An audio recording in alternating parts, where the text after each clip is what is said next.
Hey, what's up guys? I'm Aaliyah. Welcome to Different Church's YouTube campus. While you're here, go ahead and subscribe and put on the post notifications, and go ahead and follow our other socials on Facebook, Twitter, and Instagram. And if you're feeling generous, go to dfrnt.church and press the generosity button. And I hope wherever you are that God speaks to you and you come back next week. OMW.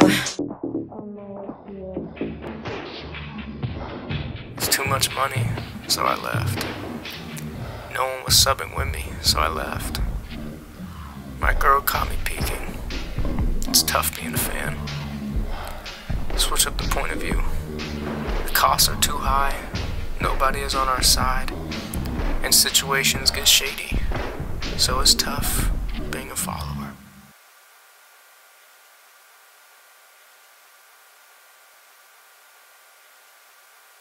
Welcome! If you're a part of our YouTube campus, man, I want to say hi. How are you? Wherever you're watching from, maybe it's Monday, Tuesday, Wednesday, Thursday, Friday. Maybe you're at the gym, you're in your dorm room, or maybe you're driving the car. Man, I just want to say welcome. Thank you for being a part, and I pray that God speaks to you. And everybody that serves at the 615 campus, what's going on? How are you? And I don't know. I looked up a statistic earlier. The average amount of time somebody spends on social media is close to 8 hours a day. 8 hours a day, not a week, a day. And here's what I would ask you. I don't know if maybe you attend the YouTube campus, but you don't follow us on Facebook, Twitter, Instagram, TikTok, wherever. I'd pray that you would follow us. Within the 8 hours you're spending refreshing at work, maybe you see something from us and maybe it just encourages you. It puts a smile on your face, or maybe it convicts, whatever. I would ask you if you don't follow us on wherever you're at, go follow us. Because if you're going to spend 8 hours a day on something, okay, might as well be here. Might as well be with different churches. So this past week, I don't know where you live, this past week in Tennessee and really the entire Midwest and South, we had an ice storm, okay? And so that means, like, we were quarantined last year, like where you couldn't leave, but you could still leave your house. I mean, you could still go for a run if you were outside or whatever. When there's an ice storm, you cannot leave your house. You can't drive. You're stuck in the house. So, and I don't know if you know this about me. One, my name's Tyler. How are you? I live in a house with all girls. Okay? There's Dad, there's Mom, there's Salem, and there's Asher. So it's all girls. And over the years, I guess I've become, here's what I'll tell you. When I walk to a store, I don't look for something that's cool, okay? I don't look for cool, I look for cute. Like, oh, that's cute, I like that, that's cute, that's cute. I've just become this. No joke, it was like, 3 weeks ago, I'm at a sports bar, we're waiting to see a fight, and I'm sitting there, and I've got to go to the bathroom, and I'm in a table full of guys, no joke, I'm at a table full of guys, I said, hey guys, real quick, I got to go potty, I'll be back in a second. And they looked at me, and it just comes out, like that's just who I am. Hey guys, I got to go potty real quick. I can't help it, that's me. But when you're locked in a house with all girls, and you can't leave. Me and my wife have been married for almost 8 years, okay? There are things that, like, when you don't see your spouse or whoever you live with, your roommate, your kids, when you don't see them all the time, 24/7, that you notice something, but you don't really think much about it. But when you're stuck in the house for 72 hours, you start seeing, like, oh, you're that crazy. Oh. And here's what I'll tell you. My wife is certified diagnosed, and I don't know if you know what this is. She has been diagnosed with this thing called FOMO. Do you know what FOMO is? You guys know what FOMO is? The fear of missing out. She has this thing called FOMO where she hates, if I get on the phone in another room and I say, hey, how are you? She'll literally drop whatever she's doing and she'll take off to the room and go, who are you talking to? She has to know. If we start a show, I'm not one of these people. If we start a show and you want to watch an episode without me, I know that there are other hours that exist in the future that I can watch the show in. So I'm not freaking. If I watch the show and she's not there, papers on the table. No doubt, papers on the table. Doesn't even think about it. But I didn't notice it until I saw that one of my daughters has been diagnosed with FOMO.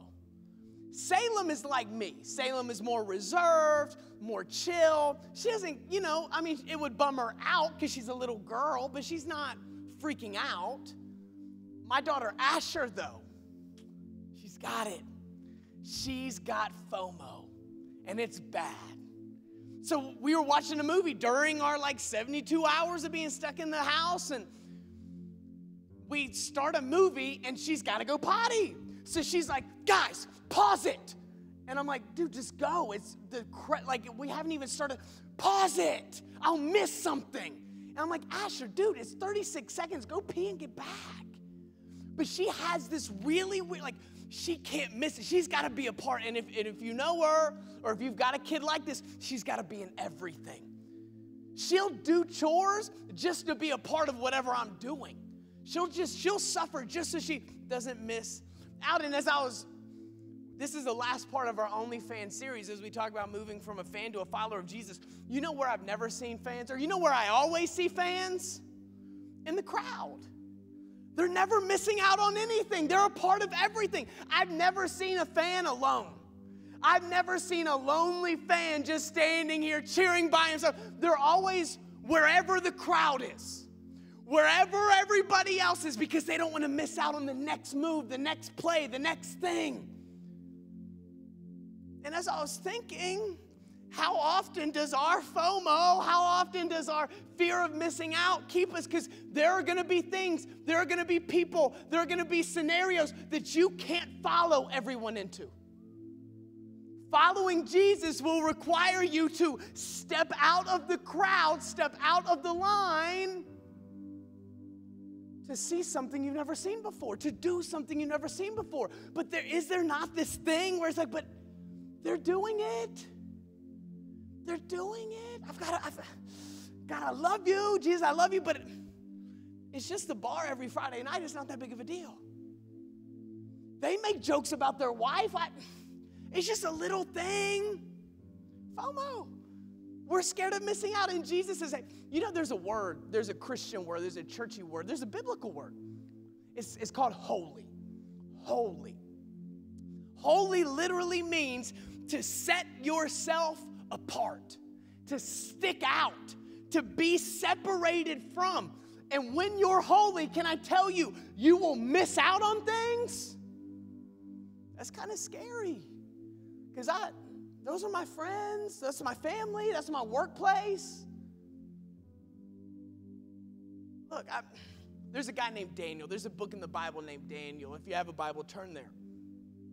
We're going to be in Daniel 1, but Daniel's known for two stories, really. People really talk about two stories in Daniel, and I don't know if you grew up in church, or maybe your parents were religious, so you heard or you got read these books. Or even if you're not really that religious, you probably heard of a couple of these. There's this one, and it's crazy as we talk on Daniel's life and Shadrach, Meshach, and Abednego, how their entire life was sticking out. Their entire life was being set apart, being kind of weird, being different. One of them was Daniel, or the king, kind of put a decree where you can't pray to anybody but the king. And Daniel, it says, when Daniel heard this news, Daniel went to his room, and it says, as usual, which I love, that was his usual. He went to his house, he went to his room, and he began to pray. And when he prayed, he stuck out. He didn't do what everyone else was doing. He stuck out, and whenever the people saw him, they grabbed him. And what did they do? They threw him where? In the lion's den. All because he stuck out. He set himself apart. He was going to do something that the crowd wasn't going to do. And then the other three guys, Shadrach, Meshach, and Abednego, same thing. The king kind of put this thing in where, hey, when the music plays, everybody bows down and worships the king. Well, Shadrach, Meshach, and Abednego said, oh, no, that's not how we fly. So when the music plays, everybody drops. The crowd drops, and you know who didn't? That was probably pretty awkward. I'm sure they had a little FOMO, right? I'm sure they were missing out a little bit. So what did they do? Well, they snatched them up. There was this furnace that was burning hot. They said, well, turn it hotter. And what they do, they threw them in. When you set yourself apart, you set yourself up for God to show up. Because if you remember in both of those stories, what happens? There's an angel there. But you know, those weren't the only two times that it happened. It actually, they started their life being holy. They started their life being set apart. Look at this, Daniel 1, and we're going to start in verse 8, but how it happens, these were these 4 kids, and the whole historical thing, super cool if you want to look into it, but Babylon had brought these people in, and so these kids, these young men, didn't belong in Babylon. But you can already kind of see God's favor and God's grace on these kids' lives, and so they start getting put in positions, and so we read here that the king said, hey, I want some good-looking young men. And God's favor on their life, well, let's use these guys. And then they changed their name to Daniel, Shadrach, Meshach, and Abednego. And so the king says, well, hey, if you do what I ask and you get trained up, you can serve in my house. You can serve here. Which you've got to imagine, for people that are outsiders to be able to serve in the king's courts, that's a big deal. That's a blessing. But he says, but you've got to eat my food and drink my drink, so I make sure. Well, let's read it. Verse 8, look at this. So the king says, you've got to eat and drink this. Verse 8. But Daniel was determined not to defile himself by eating the food and wine given to them by the king. He asked the chief of staff for permission not to eat these unacceptable foods. Now God had given the chief of staff both respect and affection for Daniel. Verse 10.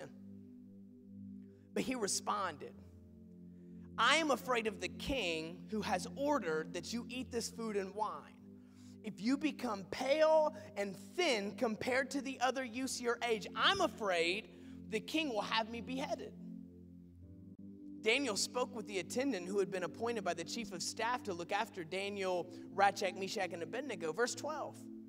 Please test us for 10 days on a diet of vegetables and water, Daniel said. At the end of the 10 days, see how we look compared to the other young men who are eating the king's food. Then make your decision in light of what you see. Verse 14. The attendant agreed to Daniel's suggestion and tested them for 10 days. At the end of the 10 days, Daniel and his 3 friends looked healthier and better nourished than the young men who had been eating the food assigned by the king. So after that, the attendant fed them only vegetables instead of the food and wine provided for the others. God gave these 4, last verse and we're done. God gave these 4 young men an unusual aptitude for understanding every aspect of literature and wisdom. And God gave Daniel the special ability to interpret the meanings of visions and dreams. Verse 8, because we see Daniel, this is long before he gets thrown in the lion's den or anything else. Look, verse 8. But Daniel was determined not to defile himself by eating the food and wine given to them by the king. Daniel chose, I'm going to set myself apart on this one.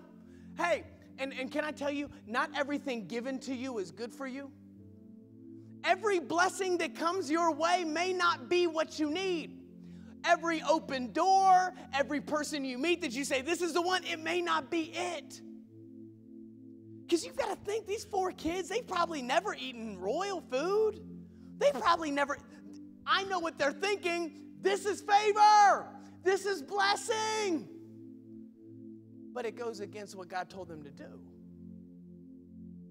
It goes against the very thing. And Daniel, he didn't want to defile himself. He was set apart.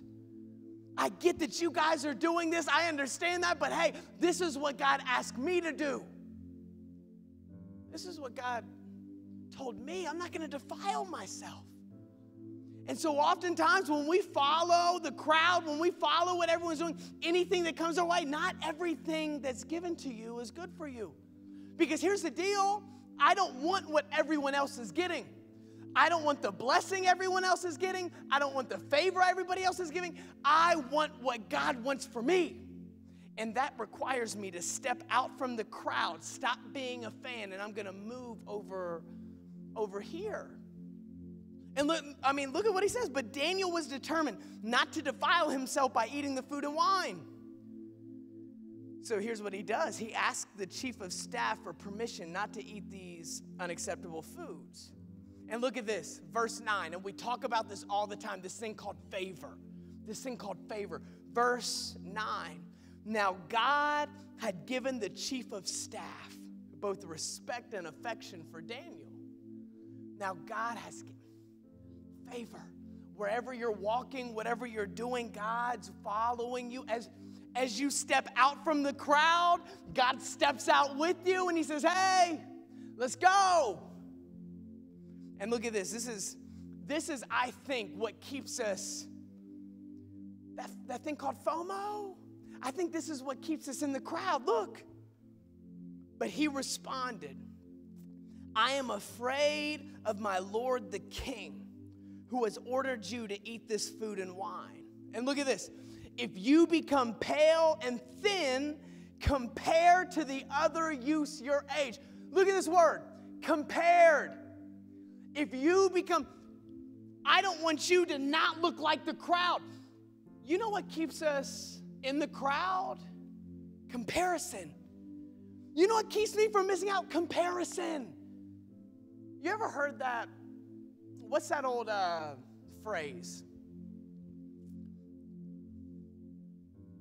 You ever heard that old phrase? What is it, where you're so concerned about someone else's lawn, you're so concerned about someone else's yard, that you forget to water your own? God's given us this life to grow. God's given us this destiny, these dreams, these passions, these desires, this calling. And we'll start watering this thing and we're like, man, this looks good. But then all of a sudden we see someone else's yard. We see someone else's timeline. We see how many likes they get. And while I'm watching them water their yard, what have I stopped doing?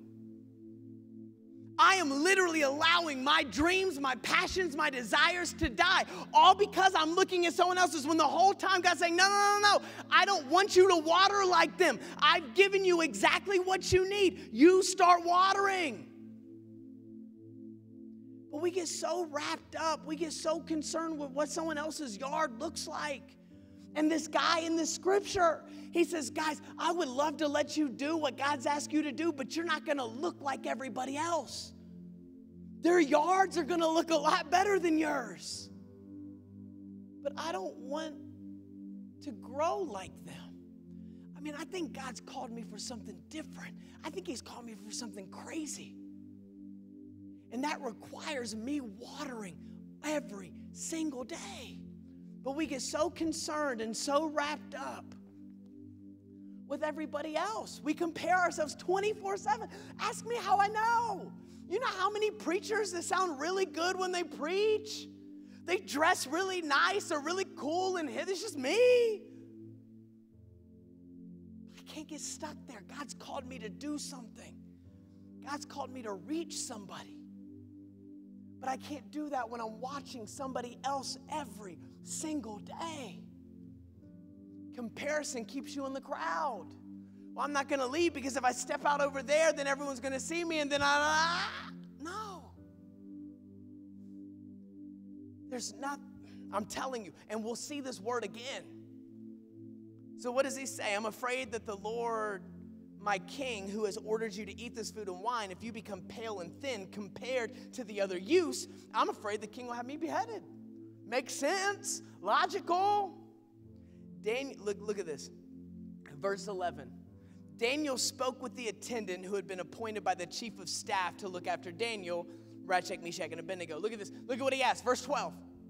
Daniel says, please test us for 10 days. Not 1 day, not 2 days. He says, test me for 10 days. When you step out and God starts working in your life, it is a process. It takes time. Yes, you may be in your day 1. That's okay. You may be in your day 2, your day 3. Tyler may be in his day 4. But we so oftentimes look at people's day 10 and we go, man, he's killing it. And then we stop focusing. We took the girls to a trampoline house.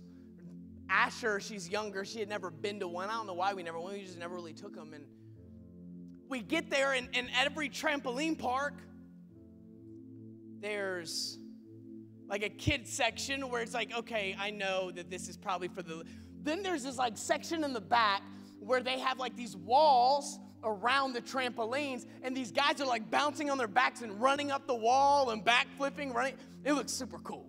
Like, I wish I could do it. I'm just too scared. And my daughter Asher, who's never been to one of these places before, walks up and she sees them and she's like, whoa, these guys are on to something. And I looked at her, I said, hey, do you want to learn how to do backflips? And she's like, yeah. And I was like, well, let's go over here and learn how to jump first. And so she waddles over here and she learns how to, and she's bouncing. But what if she would have just stayed and watched them doing the backflips on the wall and never actually went to her day 1? Because you know these guys had a day 1. They're in day 10, but you know that they fell down, they got hurt, they learned to jump, they learned to trust the trampoline. They had their days. My daughter only saw day 10, and she was in day 1. And so oftentimes, remember the comparison. I just want what they have right now, but we don't know the hurt that they went through, the pain that they went through, the sacrifice. That's what Daniel's saying. Hey, don't look at me day 1. And if you're in day 1, hey, be okay with that. You've been reading, you've been praying, this is your first month, you're just in day 1. Hey, test me on day 10. Don't test me on day 1. I'll fail. Daniel's saying that, hey, wait for 10 days. It may be, I may not look how you think I'm going to look in day 1, day 2, day 3, but my day 10, I promise, God told me my day 10. But we have got to stop looking at everyone else's timeline of their calling that we think we kind of have. God has you on purpose. It's something totally different. But you're watching someone thinking that that's what you're called to. No, God's got something different for you. Here's the crowd. Here's your Instagram feed. Step out. Do something no one's ever done. And trust the process. 10 days. That's what he says. Please test us for 10 days. Look at this. On a diet of vegetables and water. That is the exact opposite of what you're trying to eat when you're trying to gain muscle. If I'm trying to thin down, that's why he said you look thin and pale. God can do with the opposite more than we can do with what we think. Chicken, rice, protein shakes. God will still make a way for somebody to look so much better. Remember whenever Jesus takes the mud and he rubs it in the person's blind eyes? And if you've ever been around someone that that's blind, their eyes are sensitive. That literally would be the opposite of what somebody would want you to do. Yet that's what God used to make a miracle. If he would have said, oh, I only do steak and da-da-da-da, that wouldn't have been a miracle. The miracle is vegetables and water. And God does it. God does it. And look at this. Verse 13. At the end of the 10 days, see how we look. That word again. See how I look compared. He's comparing himself from outside of the crowd now. Not comparing himself inside of the crowd. Now he's saying, compare me out here. This is where you'll really start seeing something. At the end of 10 days, see how we look compared to the other young men who are eating the king's food. Then make your decision in light of what you see. Verse 14. The attendant agreed to Daniel's suggestion and tested them for 10 days. Look at this. Verse 15. At the end of 10 days. Didn't he say, test me in 10 days? Test me after the process. At the end of 10 days, Daniel and his 3 friends looked what? Healthier. He looked healthier and more nourished compared to the other people. That's what I want with my life. I don't know who you are, where you are, if you're in the room, if you're outside on the YouTube campus, wherever. I want to be healthy. Because God will plant seeds in healthy soil.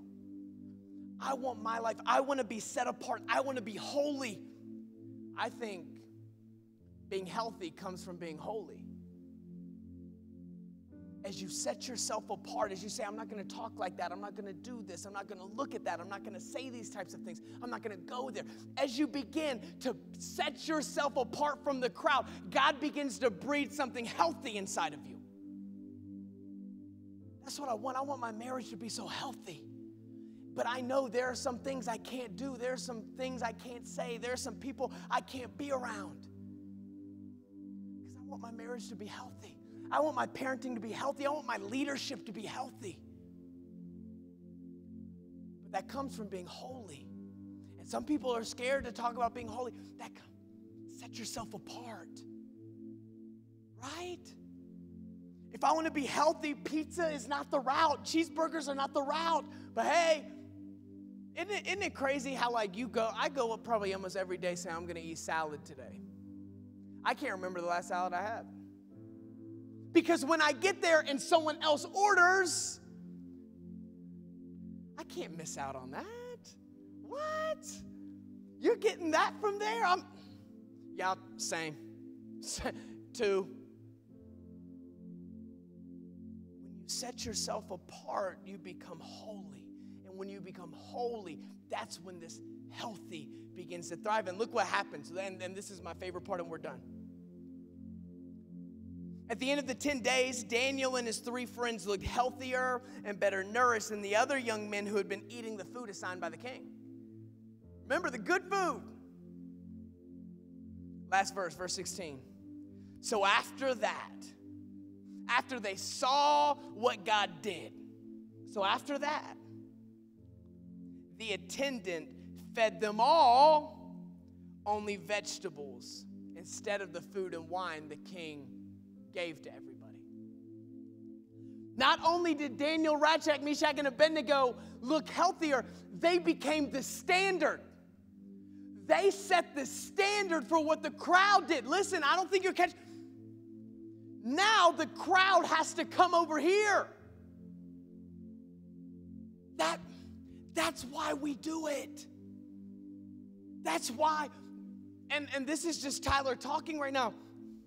When we set out to do different church, it wasn't just, I was just wanting to step out of what everyone else was doing, because I believe as we're healthy, as we're holy, as we're set apart, we'll set a new standard. In my Christian walk, in my being a husband, in my being a dad, in my being a leader, in my being a friend, as I step out and do what no one else has ever done, I'm setting a new standard for leader, for husband, for parent, for pastor. And that's what God wants. He's raising the standard in our leadership. He's raising the standard in our parenting, in our pastoring, in our being a husband and a wife. And that's my prayer for myself. That's my prayer for you, everyone in the room. What do you need to do to get out of what everyone else is doing so God can do in you what he's not doing in anyone else? Because God has something. You've heard the promises. You've seen in somebody's bathroom the Bible scriptures that tell you how God has a plan for you. You've read them. But when will you leave the crowd that's not receiving them to receive it? That's my prayer. I want to be holy so that I can be healthy.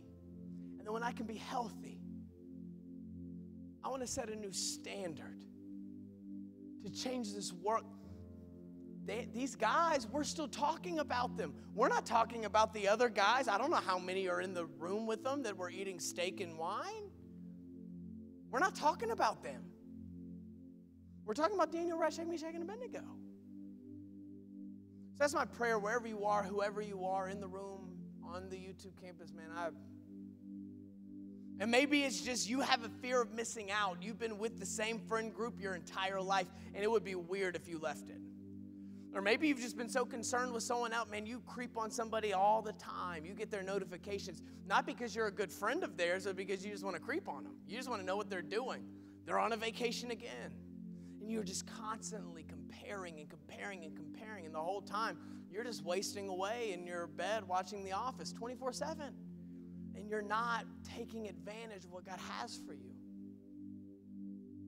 Or maybe it's just setting yourself apart, not making the jokes everyone else is doing, just sticking out. It scares you. It scares you. That's my prayer. That you would live holy so that you can become healthy, so that you can set a new standard in whatever, at your workplace. Set a standard of work at your workplace. God, we love you. God, I'm so thankful that you've come to live inside of me. You've come to give me power. You've given us dreams, visions. God, I pray that I would just live in such a way that I would get to see them happen. I want to be used by you. God, thank you. But I'm sorry when I followed the crowd over you. When I feared what they were going to say more than I fear what you say. God, I love you. Thank you for even whenever I went to the crowd, you go into the crowd and you come and you rescue me, you heal me, you save me. Thank you. You're so good. God, we love you. It's your name we pray, and everybody said, amen. Hey, what's up? My name's Tyler, and you are a part of our Different Church YouTube campus. And I just want to say thank you. I'm the pastor here. And here's a few things that you can do to stay a part. 1, subscribe and hit the notification bell.